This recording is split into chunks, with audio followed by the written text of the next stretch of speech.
Hey there, ladies and gentlemen. Have you subscribed to Take My Veganity yet? Millie here thinks that you should, and if not, go ahead.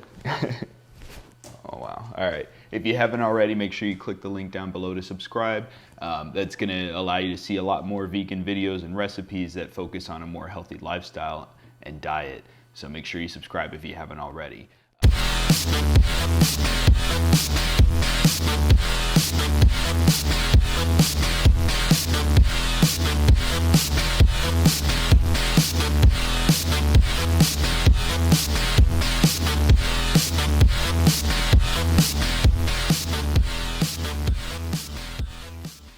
My name is David. A lot of people ask me for tips and my advice when they have decided to give a vegan diet a try or have made the decision to go ahead and just go for the full-blown vegan lifestyle, and they don't know where to begin. Now, the best place to start, of course, is in your kitchen, and that is why I've made this video, which is giving you my top 5 tips when starting a vegan diet. Here they are. All right, number 1. Throw out all of the non-vegan foods in your kitchen. Let me say it again in case you didn't hear me correctly. Throw out all of the non-vegan animal protein-based foods from your kitchen, your pantry, your refrigerator, freezer, everything. Throw it out. Get it out of your household. The reason for that is, a lot of people say, well, Dave, hasn't the damage already been done? Can't I just get rid of it or replace it once I've used it all up? No, because food has addictive properties to it, and there's also emotional responses that happen with certain foods. Just think of the holidays, and when you can't help your craving certain foods. That's all from being addicted to certain foods. So you need to get the temptation out of your house. Now, a lot of people will say, well, I have a friend, roommates, I have family, then that's where your personal willpower comes into play. But if you have any control over what gets made in your kitchen, what's cooked for dinner, or what you have for breakfast, it's best if you just get it out. We're not talking about ripping the leather out of your car that you purchased years ago and replacing it with cloth. It's a whole different, scenario. Even when it comes to leather clothes, a lot of people, certain vegans have arguments about this with non-vegans or whatever, vegetarians about, should I get rid of my leather belts, my leather shoes, and my leather, we're not even talking about accessories and clothing. This is strictly diet right now. So these are the top 5 tips when you're trying to go on a plant-based diet or a vegan diet. So I hope that helps. It's my first tip. Get it out of the house. Number 2. Now that we've taken things out of the kitchen, it's time to go ahead and make sure we keep certain things in your kitchen. And these are going to be vegan staples and your kind of go-tos when you're having cravings or you just are too lazy to make a full-blown meal.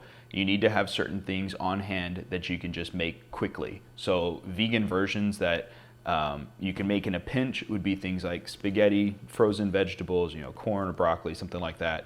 You can make that fairly quickly. So always keep, some pasta sauces that are vegan, whether you make them from scratch or you buy a jar that's, happens to be vegan. I recommend from scratch because you control what goes in there, the oils and things like that. But if you just want something quick that's going to keep in the pantry, that's your best way to go. Now, you can also make soups in bulk, veggie stock in bulk, keep that in the freezer. If you want quick snacks, we're talking PB&J. That's easy, obviously vegan breakfast with almond milk, rice milk, hemp milk, whatever type of milk substitute you like.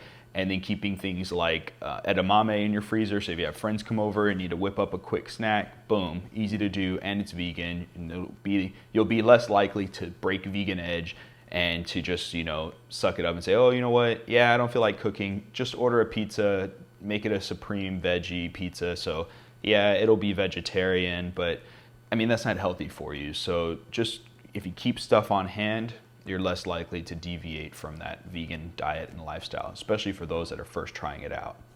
All right, number 3, do not, whatever you do, if you can help it, do not become a preachy vegan. This is going to make things more difficult for you when dealing with friends and family and acquaintances, your colleagues at work, whatever it may be, if you become a preachy vegan.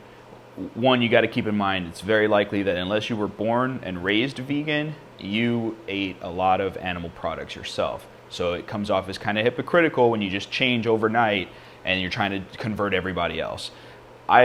There's that joke everybody's heard, especially vegans, where they say, how can you tell if somebody's a vegan? Don't worry, they'll let you know.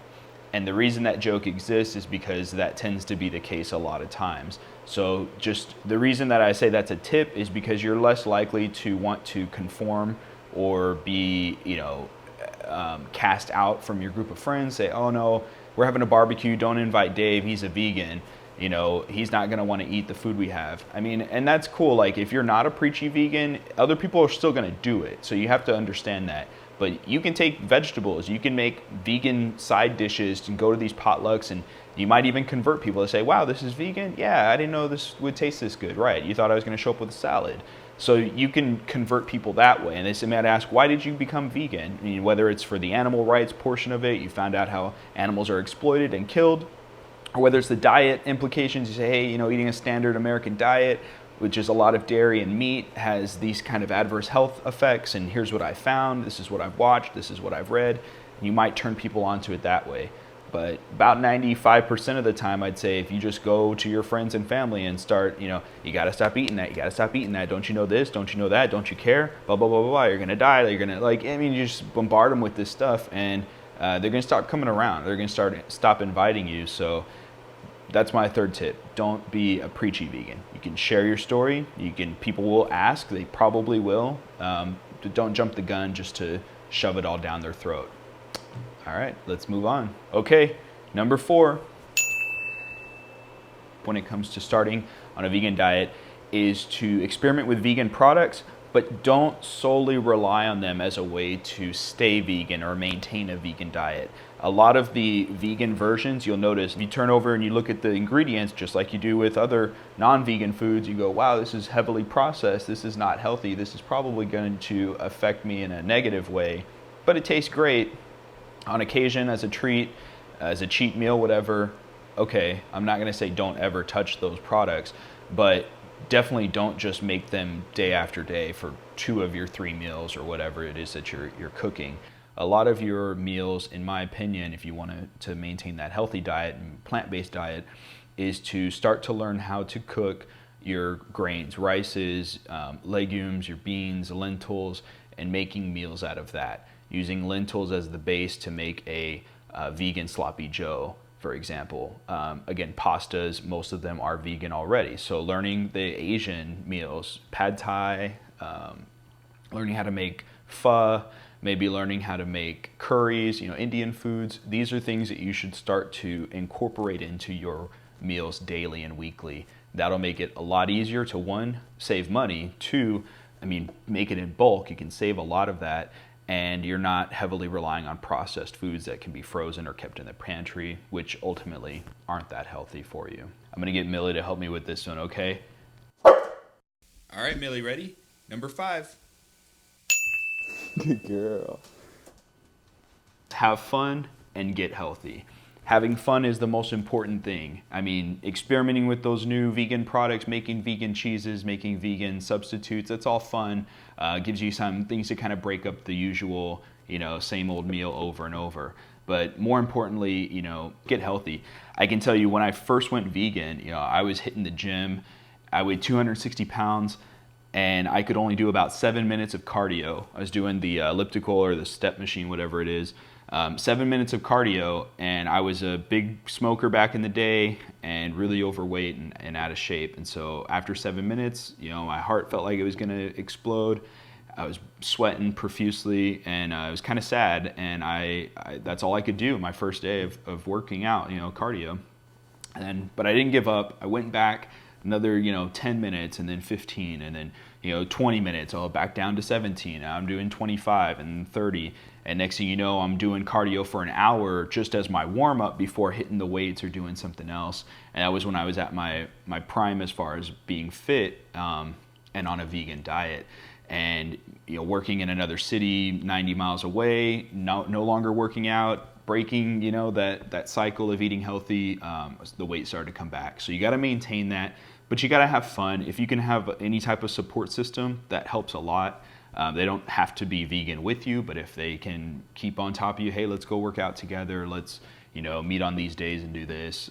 Hey, I have a P90X, let's do one of the workouts twice a week, whatever it is. Just make sure you do something to keep you healthy. And the reason that's so important, and one of my tips, is because when you work at getting into shape and being healthy, you're less likely to break vegan edge. You're less likely to get those vegan, processed products, and even though they're vegan, they're not healthy, because you don't want to undo all the hard work. And when you start to feel better and you look at yourself and you look better, your confidence goes up, other people see it too, and they ask, hey, what's your secret? And you go, well, it's not a secret. I gave up the animal products and I started hitting the gym 5 days a week or whatever it may be. And that's going to inspire other people, or at least get them to kind of think, okay, maybe I should try that or check that out. There's something there. So that's my fifth and final tip for you today. I hope that helps. If you have any recommendations, your own tips, anything you want to share, comment down below. And like I said before, if you haven't subscribed, make sure you do now so you can get all my future videos as they come out. Thanks again for your time. Thanks for the watch. And as always, I hope you guys are having a great one. Take care.